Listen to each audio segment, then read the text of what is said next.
I would like to invite you all on my YouTube channel Kadus Master. We have studied tenses and their basic rules and according to our exam. Today we are going to study our second topic named basic concept of helping verbs and verb. Where we use basic, why we are studying this? This is the main concept of spoken.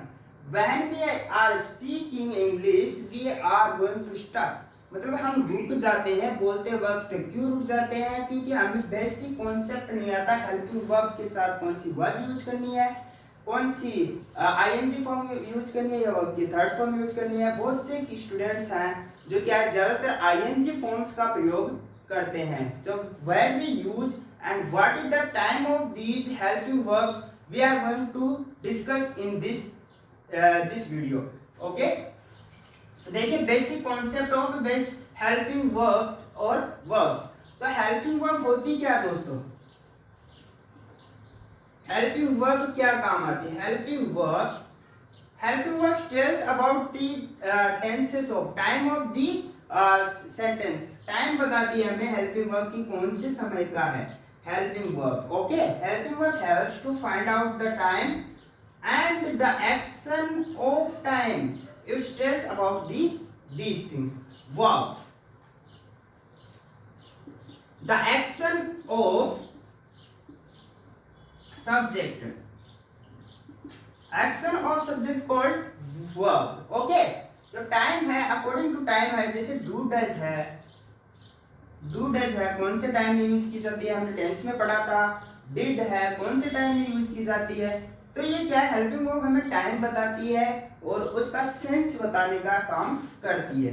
और ये action of subject verb, जो subject के द्वारा कार्य किया जाता है वो वर्ब बताती है, हमें क्रिया बताती है। कर्ता के द्वारा की जाने वाली क्रिया वर्ब कहलाती है। अब वर्ब भी हमारे हिसाब से एग्जाम के हिसाब से या टेक्स्ट बुक के हिसाब से तो तीन ही है, वर्ब की फर्स्ट फॉर्म, वर्ब की सेकंड फॉर्म और वर्ब की थर्ड फॉर्म। अब हम इसमें ऐड करते हैं एक तो वर्ब की फोर्थ फॉर्म। कौन सी?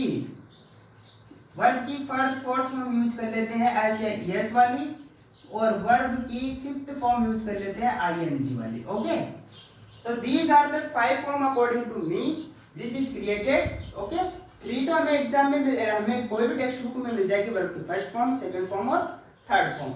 Verbs fourth form is present indefinite tense में ऐसे यस का प्रयोग किया जाता है, और वर्ब्स की फिफ्थ फॉर्म कंटीन्यूअस टेंस में प्रयोग की जाती है। चलिए पढ़ते हैं हेल्पिंग वर्ब दोस्तों देखो, डेली रूटीन में, स्पोकन में, कोई भी एग्जाम में हम क्या करते हैं, इनके बारे में, इनके साथ जो आई फॉर्म यूज की जाती है उसमें थोड़ा स्टक हो जाते हैं, हम रुक जाते हैं, बोलने में थोड़ी प्रॉब्लम आती है।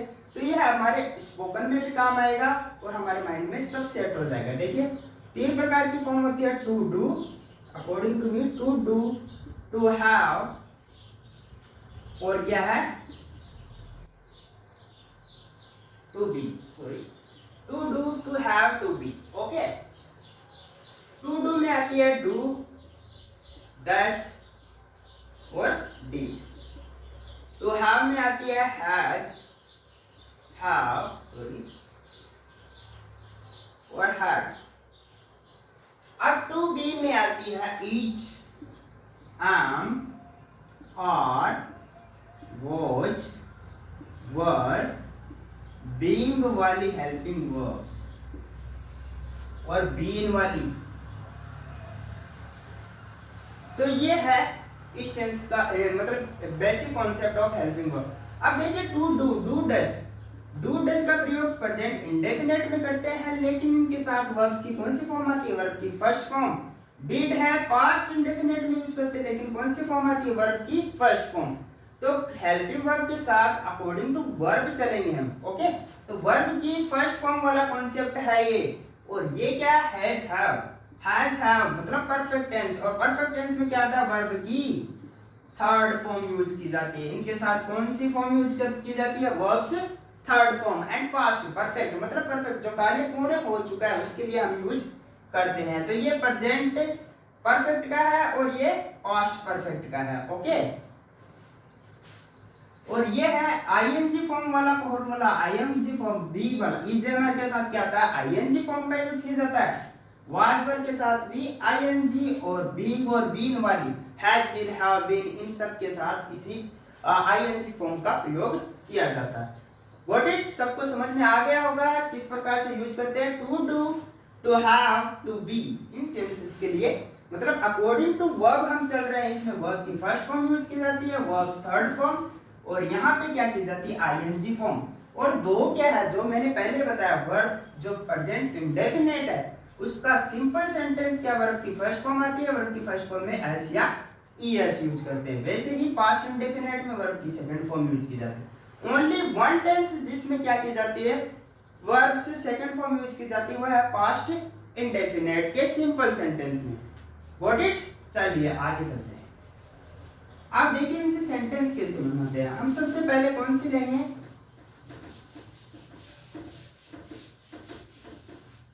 देखिए दोस्तों हम लेंगे सबसे पहले टू डू वाली। हम वर्ब्स लेंगे, हेल्पिंग वर्ब है टू डू। टू डू में कौन कौन सी है, डू, डज और हैज है, सॉरी हैज हमने did. To do, to do से पहले हम वो समझ लेते हैं वर्ब की फर्स्ट फॉर्म, और वर्ब की फर्स्ट फॉर्म में ऐसे एस कहाँ लगाते हैं। देखिए जैसे वर्ब की फर्स्ट फॉर्म में एस या ईएस कैसे लगता है, वर्ब की फर्स्ट फॉर्म में एस या एस, वहां पे जैसे he speaks well, speaks well, he goes, they come, we read। तो ये क्या है, प्रेजेंट इंडेफिनेट के सिंपल सेंटेंस है। he speaks well, वो अच्छे से बोलता है, he goes, वह जाता है, they come, वे आते हैं। ऐसे या yes किसके साथ लगाते हैं, सिंगुलर के साथ। दोस्तों ध्यान रखना, सिंगुलर के साथ वर्ब की फर्स्ट फॉर्म में एस या ईएस लगाते हैं, बाकी सब के साथ क्या लगाएंगे, only verb first form use करेंगे। ये था सिंपल सेंटेंस के सिंपल कॉन्सेप्ट है। ओके चलिए अब चलते हैं टू डू वाली में। टू डू में देखिए डू डज में हमने क्या पढ़ा था टेंसेस में, ये तो हमें ध्यान रखना होगा। डू डज आ जाए तो क्या ये नेगेटिव से शुरू होते हैं। पहली बात तो क्या है, नेगेटिव से शुरू, नेगेटिव सेंटेंस से शुरू होते हैं। ओके नेगेटिव सेंटेंस से शुरू होने का मतलब सिंपल सेंटेंस का नहीं बनेगा, इनका सिंपल सेंटेंस नहीं बनेगा। अब कैसे बनता है देखिए, अब डू डज कहां प्रयोग करते हैं, सेंस देखिए इसका प्रेजेंट इंडेफिनेट में। प्रेजेंट इंडेफिनेट का टाइम के अनुसार अकॉर्डिंग देखिए, प्रेजेंट इंडेफिनेट में क्या यूज करते हैं, डू डज, और डिड का पास्ट इंडेफिनेट में, पास्ट इंडेफिनेट में प्रयोग किया जाता है। दोस्तों देखिए he does not speak English, और यही है he did not speak English। Sentence एक ही है लेकिन सेंस अलग अलग है, टाइम अलग अलग है। डू डज का मतलब ता है के रूप में, और डिड था के रूप में यूज किया जाता है। जैसे he does not, अब डू का प्रयोग प्लूरल के साथ करते हैं और इसका क्या करते हैं, सिंगुलर के साथ। ओके आई बात समझ में। तो डू डज नेगेटिव से शुरू होता है, जैसे he does not speak English, वह अंग्रेजी नहीं बोल सकता है। he did not speak English, वह अंग्रेजी बोलता था, नहीं बोलता था। ठीक है आई बात समझ में। तो डू डज क्या थी इनके साथ, वर्ब की फर्स्ट फॉर्म, और कैसे होते हैं, नेगेटिव सेंटेंस होते हैं। स्टार्ट कहां से होते हैं, नेगेटिव सेंटेंस। अब इनका इंटरोगेटिव बनाते हैं, जैसे सबसे पहले इसका बनाते हैं, तो ये है डज ही स्पीक इंग्लिश, क्या वह इंग्लिश बोलता है, क्या वह इंग्लिश बोलता है। ओनली सेंस चेंज हुआ है, क्या हुआ है, इंटरोगेटिव सेंटेंस बना है। लेकिन where we use do does we use in present indefinite time, यानी वर्तमान समय में इसका प्रयोग करते हैं, और did का प्रयोग करते हैं पास्ट टाइम जब कंप्लीट हो गया है। ठीक है पास्ट टाइम में जो भूतकाल है उसमें इस टेंस का प्रयोग किया जाता है। गॉट इट दोस्तों। चलिए और एग्जांपल में चलते हैं डू डज के। जैसे मैंने सिंपल सेंटेंस का एक वो लिया example, they play cricket, they play cricket, तो डू डज का प्रयोग करना है, तो they do not they do not play cricket. अब डू नॉट का शॉर्ट फॉर्म क्या होगा? डू प्लस नॉट क्या हो जाएगा? डोंट। क्या हो जाएगा? They don't play cricket, they do not play cricket. जैसे इसका भी नेगेटिव पास्ट में बनाते हैं तो वे क्रिकेट नहीं खेलते हैं। ते है के अर्थ में मतलब वर्तमान संदर्भ में इसका प्रयोग किया जाता है। When we are speak English, we have to use in present concept these helping verbs. Do does का हम present concept में यूज करेंगे दोस्तों, ध्यान रखना। और इसका प्रयोग देखिए, they did not play cricket। अब डिड आ गया तो कौन सा है? अब देखिए डिड प्लस नोट क्या हो जाएगा? डिडंट। डिडंट, कुछ लोग डिडंट भी बोलते हैं, कुछ लोग डिडंट, ज्यादा नहीं बोलते, ज्यादा दिमाग नहीं लगाते, डिडंट भी बोलते हैं। तो देखिए डिडंट बोलेंगे तो भी सही है, डिडंट भी बोलेंगे तो भी सही है। तो देखिए ये है पास्ट का, पास्ट कॉन्सेप्ट में इसका यूज किया जा रहा है, और इसका कौन से कॉन्सेप्ट में? प्रेजेंट इंडेफिनिट वर्तमान कॉन्सेप्ट में इसका प्रयोग किया जा रहा है। When we speak English, we have to know हमारी मिस्टेक्स कहाँ होती है? इसी में, कौन से कॉन्सेप्ट में हमें इसका यूज करना है।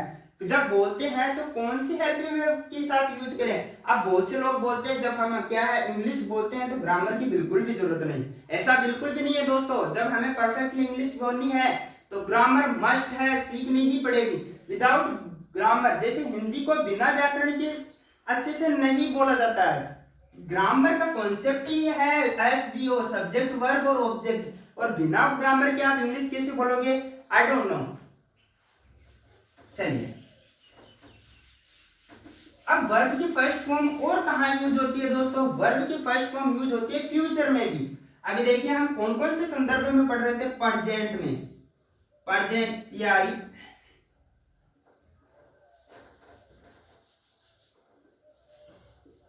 प्रेजेंट कॉन्सेप्ट, पास्ट कॉन्सेप्ट और परफेक्ट है ये future concept.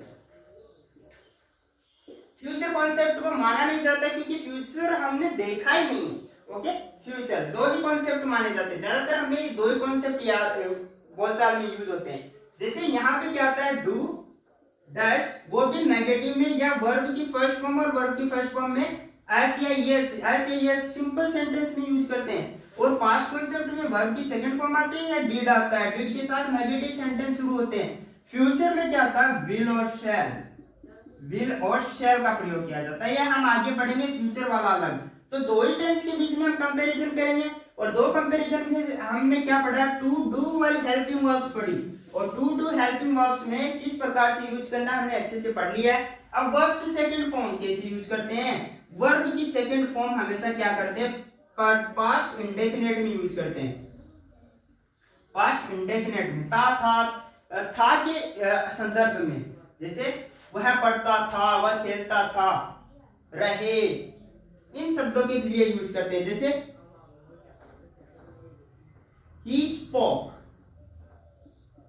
English, same sentence लेते हैं, he spoke English, उसने इंग्लिश बोली या वह इंग्लिश बोलता था।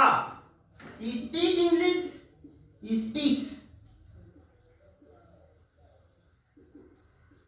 डिफरेंस समझ में आया दोस्तों? ये किसका है? पास्ट का, और वर्ब की सेकंड फॉर्म आ रही है, हेल्पिंग वर्ब नहीं है। और आपको अगर फॉर्म्स ध्यान में नहीं है तो दो ही टेंसेस हो सकती है, एक तो एस या ईएस वाली, और क्या हो सकती है? यह वर्ब की सेकंड फॉर्म वाली। अगर वर्ब से चेंज आए, ईडी लगा हो, तो यह क्या हो गई? पास्ट टेंस, और ये क्या हो गए? Present indefinite. Any doubt? कोई भी डाउट नहीं होगा मेरे हिसाब से, ये सबको समझ में आ रहा होगा। चलिए, और कब शुरू होते हैं? नेगेटिव के संदर्भ में ये सब चीज शुरू होती है। जैसे देखिए कोई सेंटेंस लेते हैं,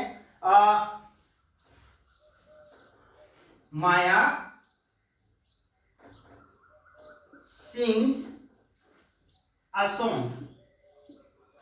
माया क्या करती है? गाना गाती है। सिंग्स ऐसे यस आ गया तो ताकती है के रूप में यूज करेंगे। अब किसी से बात करते हैं तो क्या माया क्या कर रही है? माया सिंग्स अ सॉन्ग, माया गाती है, माया गाना गाती है, उसका प्रोफेशन है, वर्तमान में वो ये कार्य कर रही है। अब इसका डूडज के रूप में कहां यूज करेंगे? तो माया डज नॉट सिंग सॉन्ग।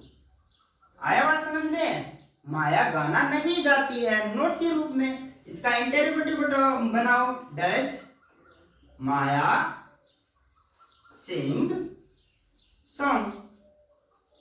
क्या माया गाना गाती है? तो 3 कॉन्सेप्ट हो गए। तो देखिए, Maya sings a song, Maya does not sing song, does Maya sing song. इसी प्रकार से इसमें पास्ट में लेते हैं, माया संग अ सॉन्ग, माया एक गाना गाती थी, मतलब पास्ट हैबिट्स हो गई उसकी। इसकी जब डिड में लेते हैं, माया डिड नॉट सिंग सॉन्ग, माया गाना नहीं गाती थी। इसका प्रयोग है पास्ट हैबिट्स के रूप में, डिड माया सिंग सॉन्ग, क्या माया गाना गाती थी? तो ये 5 पास्ट के संदर्भ में, और ये कौन से संदर्भ में हो गया? प्रेजेंट के संदर्भ में हो गया। आई थिंक किसी को कोई भी दिक्कत नहीं है। तो चलते हैं अब अगले कॉन्सेप्ट में। वर्ब की फर्स्ट फॉर्म किसके साथ यूज की जाती है? आई रिपीट, डू डज और डिड के साथ वर्ब की फर्स्ट फॉर्म यूज की जाती है। हमेशा ये कॉन्सेप्ट ध्यान में रखो, डू डज डिड, इसमें वर्ब की फर्स्ट फॉर्म लेते हैं और शुरू कहां से होते हैं? नेगेटिव सेंटेंस से। ओके, तो ये सबको ध्यान में रह जाएगा। एनी डाउट, किसी को भी अगर कोई डाउट हो, और ये किस कॉन्सेप्ट में? प्रेजेंट कॉन्सेप्ट में, और ये पास्ट कॉन्सेप्ट में यूज किया जाता है। चलिए आगे पढ़ते हैं। अगले पढ़ते हैं बी, टू बी। जैसे हमने शुरू किया था टू बी। टू बी में क्या है? इज, एम, आर, और क्या है दोस्तों? वाज वर मैंने बताया था, वाज और वर। बीइंग वाली हेल्पिंग वर्ब्स बताई थी और बीइंग वाली बताई। ओके, बीइंग हमें कौन से वॉइस में मिलेगी? तो ये हमें पढ़ने की ज्यादा जरूरत है। बीइंग हमें वॉइस में मिलेगी, लेकिन हम पढ़ेंगे इज, एम, आर। अब दोस्तों हमने जब टेंस में पढ़ा था तो इज, एम, आर का किस संदर्भ में यूज कर रहे थे? प्रेजेंट संदर्भ में। और प्रेजेंट संदर्भ इज, एम, आर कौन सी टेंस में आती है? कंटिन्यूअस में। कंटिन्यूअस में मतलब निरंतरता का अर्थ दे रही है। कंटिन्यूअस में आ रही है, निरंतरता का अर्थ दे रही है, मतलब जो कार्य जारी है। कंटिन्यूअस मतलब जारी। तो ये प्रेजेंट कॉन्सेप्ट में आता है और ये पास्ट कॉन्सेप्ट में। आई बात समझ में? चलो इनको जैसे जस्टिफाई करते हैं। देखिए, इसका प्रयोग होता है रहा है, रही है, और ज्यादातर student ING form is, am, are का प्रयोग करते हैं। और वाज वर्ब में क्या? रहा था, रही थी। ठीक है, बीन में से रहा था, ये आगे बढ़ेंगे, से रहा था, से रही थी वाला प्रयोग होगा। चलिए देखते हैं कैसे यूज करते हैं। जैसे is, am, are. Is, am, are का प्रयोग मैंने 2 तरीके से बताया था आपको दोस्तों। कैसे यूज करते हैं? बहुत से। जैसे पहला कॉन्सेप्ट है I am a student. I am a student, मैं क्या हूं? एक विद्यार्थी हूं। और एक कॉन्सेप्ट ये है I am reading a book. I am reading a book, मैं क्या पढ़ रहा हूं? एक किताब पढ़ रहा हूं। तो I am a student. When someone ask you, when someone ask you who are you, तो I am a student, I am a boy, I am a teacher. तो इस प्रकार के कॉन्सेप्ट यूज किए जाते हैं। They are friends, we are teachers, we are studying in this classroom. तो ये कॉन्सेप्ट हमारा अकॉर्डिंग टू टेंस है, और ये वाला स्पोकन में ज्यादातर यूज किया जाता है। चलिए कैसे यूज करते हैं? Is, am, are. तो इज, एम, आर का देखिए, जेम्स इज रीडिंग नॉवेल। ये तो हो गया James is reading novel. James क्या कर रहा है? नॉवेल पढ़ रहा है। मतलब क्या हो गया? जेम्स एक लड़के का नाम है, इज का प्रयोग सिंगुलर के साथ। और क्या है दोस्तों? इसके साथ हमेशा आईएनजी फॉर्म का, टू बी के साथ क्या करेंगे? वर्ब की आईएनजी फॉर्म का प्रयोग करेंगे। दोस्तों ध्यान में रखना, टू बी के साथ हमेशा आईएनजी फॉर्म प्रयोग करेंगे। टू बी हेल्पिंग वर्ब कौन कौन सी है? इज, एम, आर और वाज वर और बीन। बीन के साथ हमेशा टाइम आता है। ध्यान रखना दोस्तों, अगर ये कॉन्सेप्ट आपको ध्यान में रह गया तो आपको एग्जाम फाइट करने और स्पोकन में कोई भी मतलब ग्रामेटिकल मिस्टेक निकालने में नहीं पकड़ेगा। चलिए, James is reading book. Okay, James and Catherine are reading novel. What is the difference the sentence? Two sentence में क्या डिफरेंस है? आर का प्रयोग कहां किया हमने? प्लूरल के संदर्भ में, और इज का प्रयोग कहां किया? सिंगुलर के संदर्भ में। आई बात समझ में दोस्तों? तो आईएनजी फॉर्म का प्रयोग करेंगे, आईएनजी फॉर्म, और रहा है, रही है के संदर्भ में। और क्या है? जेम्स इज रीडिंग नॉवेल, क्या कर रहा है? जेम्स नोवेल पढ़ रहा है। और James and Catherine are reading novel, James और कैथरीन क्या कर रहे हैं? नोवेल पढ़ रहे हैं। मतलब दो है, और प्लूरल के साथ इस टेंस का, इस हेल्पिंग वर्ब का प्रयोग किया जाता है। एनी डाउट दोस्तों? आई थिंक किसी को कोई डाउट नहीं होगा। चलिए अब यूज करते हैं वाज वर्ब। तो इसी सेंटेंस को लेते हैं, जेम्स वाज रीडिंग नॉवेल। अब देखिए इसका टोटली टाइम चेंज हो गया। देखिए इस एक से क्या हो गया? पूरा टाइम चेंज हो गया। क्या टाइम चेंज हो गया? ये प्रेजेंट के संदर्भ में यूज होती है और ये पास्ट के। जेम्स क्या पढ़ रहा है? नोवेल, एक उपन्यास पढ़ रहा है। और यहाँ पे क्या है? जेम्स क्या पढ़ रहा था? एक उपन्यास पढ़ रहा था। आई थिंक सबको समझ में आ रहा होगा। व्हेन वी आर स्पीकिंग तो वी हैव टू, हम क्या करते हैं? ज्यादातर ये यूज करते हैं, is he is reading, he is walking, he is going, तो इस प्रकार का प्रयोग करते हैं। लेकिन अगर हमें अकॉर्डिंग टू सेंस यूज करना है, पहले हमें अगले के सेंस को समझना है और उसके बाद में प्रेजेंट और पास्ट टेंस के यूज करने। When we are speaking, spoken में हमें इस प्रकार का प्रयोग किया जाता है। चलिए अगला सेंटेंस लेते हैं, कैसे यूज करते हैं।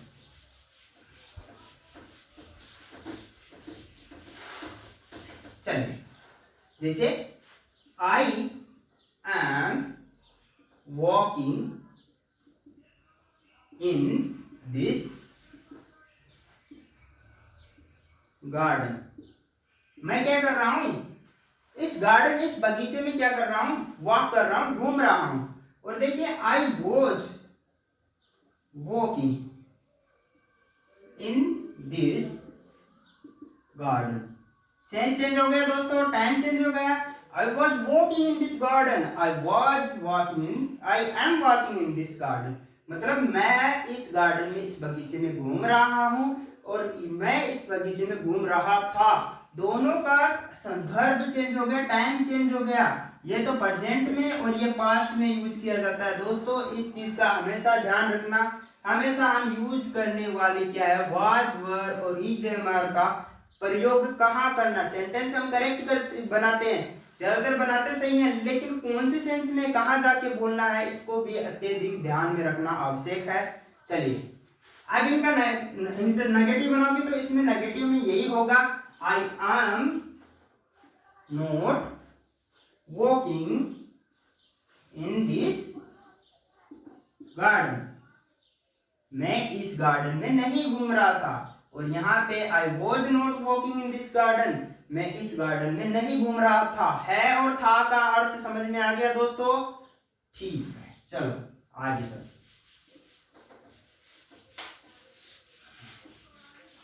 आगे है, जैसे इसका प्रयोग कैसे किया जाता है? I am a good speaker, मैं एक अच्छा वक्ता हूं। आई एम तो हूं के अर्थ में, हूं के अर्थ में भी इजएमआर का प्रयोग किया जाता है। अब इसको कैसे जस्टिफाई करेंगे? क्योंकि एम के बाद में क्या नहीं है? वर्ब नहीं है दोस्तों, और वर्ब आने से क्या होगा? आईएनजी फॉर्म लगेगा।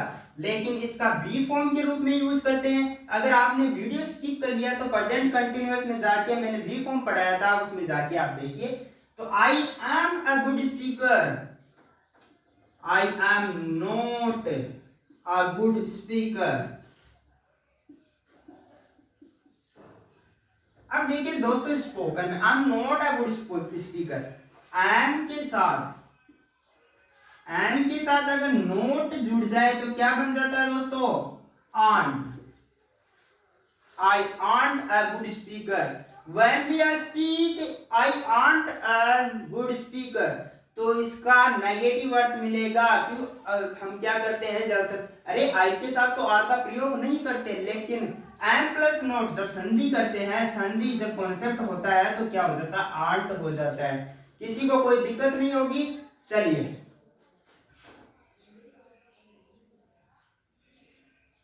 आई am a good friend of Rajesh. मैं क्या हूं, राजेश का एक अच्छा दोस्त हूं। मैं ही बता रहा हूं, हूं के अर्थ में इसका प्रयोग किया जाता है। चलो आगे देखते हैं इसका कहां प्रयोग करते हैं। दे आर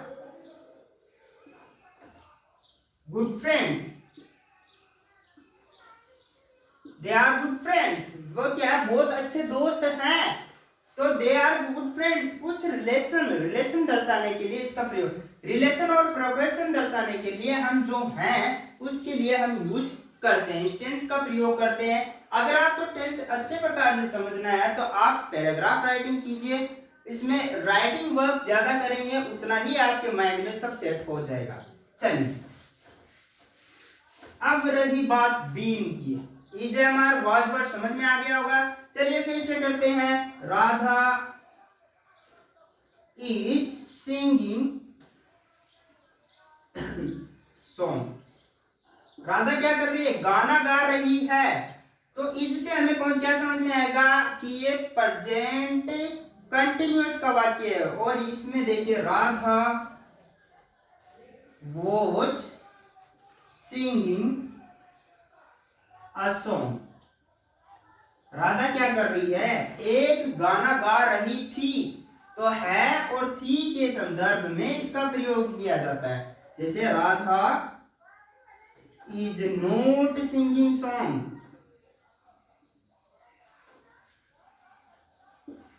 तो राधा गाना नहीं गा रही है। Radha was not singing song, तो नोट के संदर्भ में, था के संदर्भ में इसका प्रयोग राधा गाना नहीं गा रही थी, इसके लिए इसका प्रयोग किया जाता है। देखिए दोस्तों, अगर इंग्लिश टू इंग्लिश पढ़ाएंगे तो बहुत से लोग जो अभी बिगिनर्स हैं उनको समझ में नहीं आएंगे, और अगर हम इंग्लिश टू इंग्लिश चलेंगे तो बहुत से ऐसे स्टूडेंट हैं जो मेरे साथ अभी जुड़े हैं, वो क्या है, थोड़े हिंदी मीडियम के है। और हिंदी अगर किसी भाषा को सीखना है तो उसकी लोकल लैंग्वेज लेके चलनी पड़ेगी। क्यों लेनी पड़ेगी दोस्तों, क्योंकि उनको समझाना अत्यंत आवश्यक है, किसी भी कॉन्सेप्ट को समझना अत्यंत आवश्यक है। अगर इंग्लिश टू इंग्लिश चलेंगे, क्योंकि उनका आधार कमजोर है, हिंदी मीडियम है, तो आधार के आधार पर चलेंगे। क्योंकि जीरो लेवल से चल रहे हैं तो हमें हिंदी का यूज करना ही पड़ेगा, धीरे धीरे हम इंग्लिश का यूज करना शुरू कर देंगे। चलिए अब चलते हैं बी फॉर्म में, टू बी में बीन का प्रयोग। अब बीन वाली हेल्पिंग वर्ब कौन सी है दोस्तों, मैंने बताया था बीन वाली हैज बीन, हैव बीन,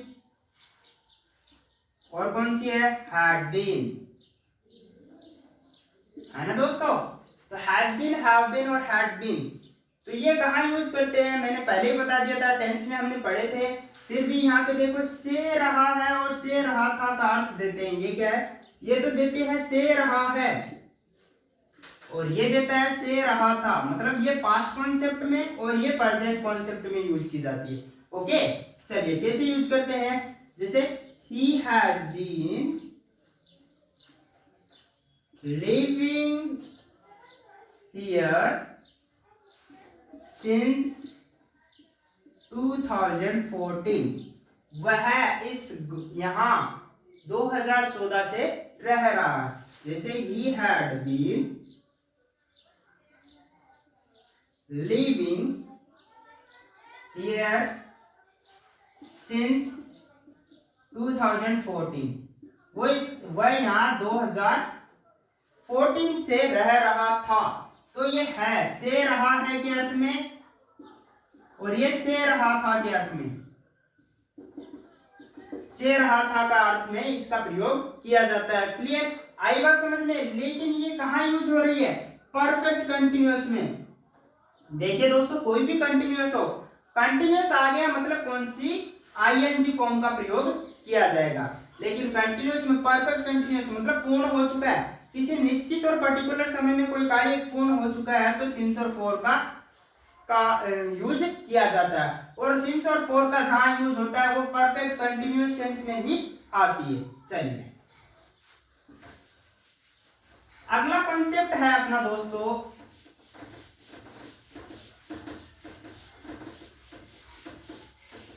अगली है टू हैव वाली। टू हैव वाली हमेशा कौन सी सेंटेंस में यूज करते हैं? परफेक्ट सेंटेंस में। जो कार्य परफेक्टली पूर्ण हो चुके हैं उसके लिए इसका प्रयोग किया जाता है। और इसमें वर्ब यूज की जाती है verbs third form. Verbs third form मतलब इसमें कौन कौन सी हेल्पिंग वर्ब है? हैज और हैव, हैज और हैव और हैड, हैज हैव और हैड का प्रयोग किया जाता है। अब हैज हैव में कौन सी फॉर्म आती है? Third form. इसमें भी वर्ब्स थर्ड फॉर्म, लेकिन ये चुका है का अर्थ देती है, चुका है, चुकी है, चुके हैं। और ये है चुका था का अर्थ देती है, चुका था, चुकी थी, चुके थे, इसका अर्थ देती है। आई बात समझ में दोस्तों? चलिए इनका प्रयोग कैसे करते हैं। अब देखिए हैज हैव, हैज का प्रयोग कहां करते हैं? सिंगुलर के साथ। हैव का प्रयोग प्लूरल के साथ। सिंगुलर प्लूरल मैंने बताया कौन कौन से सब्जेक्ट हैं, वो आप मेरे जब वीडियो स्किप कर चुके हैं वो पीछे वीडियो में जाके देख सकते हैं। और हैड का प्रयोग सिंगुलर और प्लूरल दोनों में किया जाता है। ये क्या है? चुका है का अर्थ देती है और ये चुका था का अर्थ देती है। चलिए I have read this newspaper, मैं यह न्यूज़पेपर जो यह अखबार है पढ़ चुका हूं। रीड वर्ब की third form read read read ही होती है। और ये देखिए I had read this newspaper, मैं ये न्यूज़पेपर ये जो अखबार है पढ़ चुका था। तो है के चुका है के संदर्भ में इसका प्रयोग करते हैं। जैसे they have played cricket very well, उन्होंने क्रिकेट बहुत ही अच्छे से खेल चुके हैं। They had played cricket very well, तो सेंस अलग है, टाइम अलग है, इसका ध्यान रखना अत्यंत आवश्यक है। When we are speaking English we have to know the time of the time action. क्या टाइमिंग का सारा खेल क्या है दोस्तों? टाइमिंग का है। हम कौन से टाइमिंग में कौन सी चीज बोल रहे हैं, सारा खेल टाइमिंग का है। तो हमें टाइमिंग का ध्यान रखना अत्यंत आवश्यक है। चलिए इसमें क्या यूज करते हैं? वर्ब की थर्ड फॉर्म, और थर्ड मतलब परफेक्ट। और कौन सी टेंस में यूज की जाती है? परफेक्ट, जो कार्य पूर्ण हो चुका है, मतलब कंप्लीट होने की सेंस में वर्ब थर्ड फॉर्म यूज की जाती है। जैसे he has completed homework, वह क्या कर चुका है? अपना होमवर्क कंप्लीट कर चुका है। he had completed homework,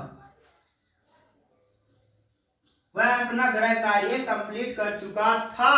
तो गृह कार्य मतलब कंप्लीटेड वर्ब की थर्ड फॉर्म आ रही है दोनों में ही, लेकिन टाइम का पता कहां लग रहा है? हैज और हैड में। ये क्या है? प्रेजेंट संदर्भ में, और ये पास्ट के संदर्भ में यूज किया जा रहा है। पास्ट के संदर्भ में कि जैसे पास्ट में कोई कार्य किया जा चुका है और ये अभी भी वर्तमान में कंप्लीट हुआ है, उसके लिए इसका प्रयोग किया जाता है। चलिए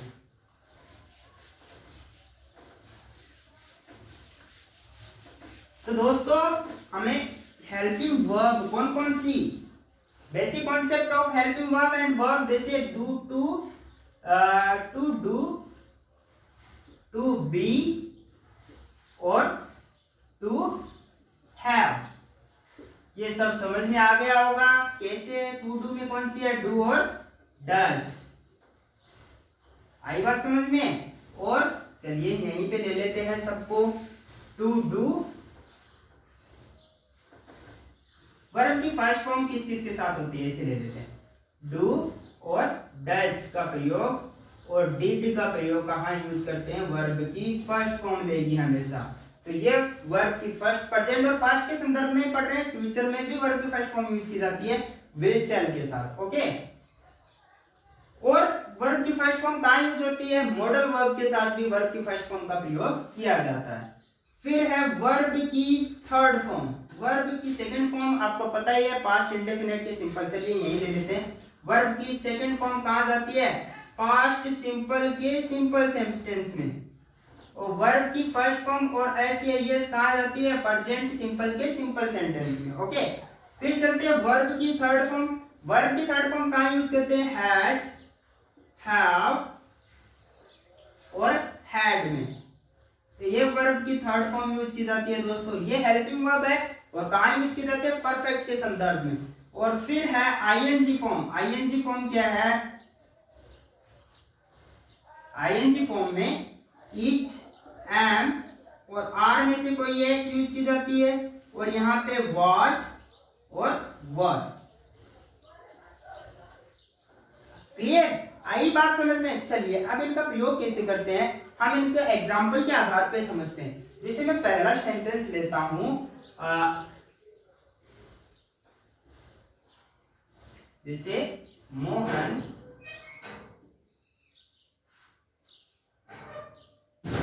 play cricket. Pledge cricket, Mohan singular है इसलिए प्लेज आ गया। Mohan pledge cricket. अब डू है, अब डू डच का हमें पता है नेगेटिव सेंस में यूज करते हैं ज्यादातर, तो यहाँ पे आ जाएगा Mohan do. Mohan and Suresh, sorry do मतलब प्लूरल के साथ Mohan and Suresh do not, sorry do not play cricket. Mohan and Suresh do not play cricket. Mohan and Suresh क्यों लगाया दोस्तों? क्योंकि ये प्लूरल है। प्लूरल के लिए हमें प्लूरल सब्जेक्ट्स देने पड़ेंगे। इसी संदर्भ में देखिए, Mohan does not play cricket. Sense अलग है, टाइम अलग है। देखिए, Mohan did not play cricket. यहाँ पे पास्ट है तो मोहन, पास्ट सिंपल का, मोहन प्लेड क्रिकेट। हम जितने सेंटेंस को जितनी बार लिखेंगे, रिवाइज करेंगे अपनी इंग्लिश के सेंटेंस बोलने में, उतनी ही आसानी होगी। Mohan has played cricket. Have के साथ वर्ब थर्ड फॉर्म यूज की जाती है। अब देखिए ये प्लूरल का है तो मोहन एंड यहाँ पे क्या नाम लिया? Suresh has played cricket. इसी प्रकार से समझना होगा हमें। Mohan had played cricket. एक ही सेंटेंस है, एक ही सेंटेंस है, लेकिन सेंस सबका अलग हो रहा है, टाइम सबका अलग। सेंस एक ही है लेकिन टाइम अलग हो रहा है। Sorry, Mohan is playing cricket. Mohan was playing cricket.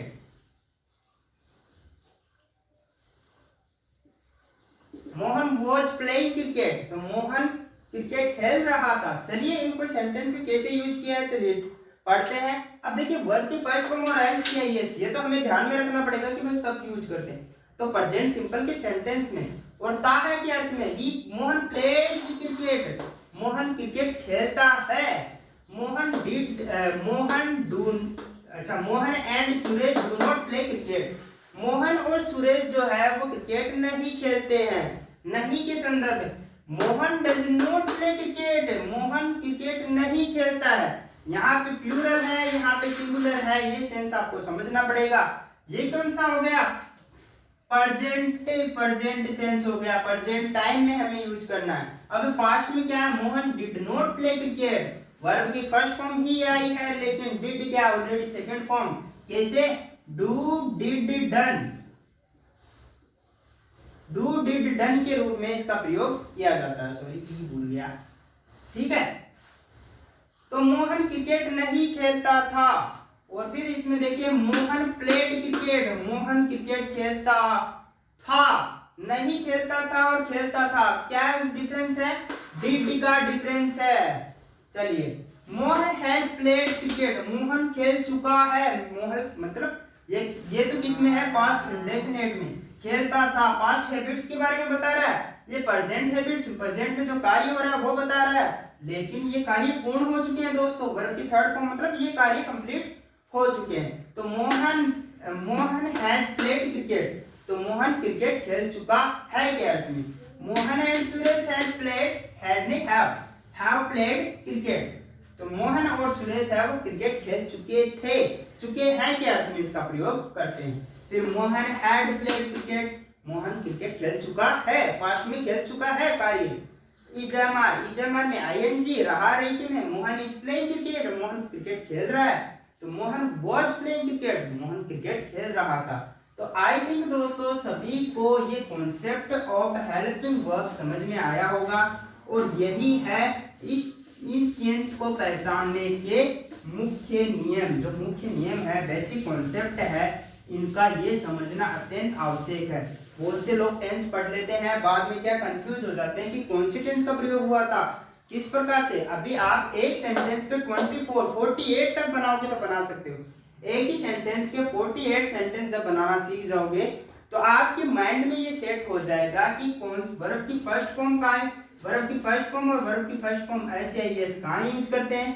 Present simple के सिंपल सेंटेंस में यूज करते हैं। आई थिंक सबको समझ में आ गया होगा। और देखिए वर्ब की सेकंड फॉर्म, अब चलिए वर्ब की फर्स्ट फॉर्म सीरियल वाइज चल। वर्ब की फर्स्ट फॉर्म कहाँ करते हैं? डू, डज, डिड, विल, शैल और मॉडल वर्ब के साथ यूज करते हैं। Modal verb, helping verb, model helping verb के साथ वर्ब की फर्स्ट फॉर्म का यूज करते हैं। वर्ब की सेकंड फॉर्म का यूज कहाँ करते हैं दोस्तों? वर्ब की सेकंड फॉर्म क्या है? वर्ब की सेकंड फॉर्म पास्ट सिंपल के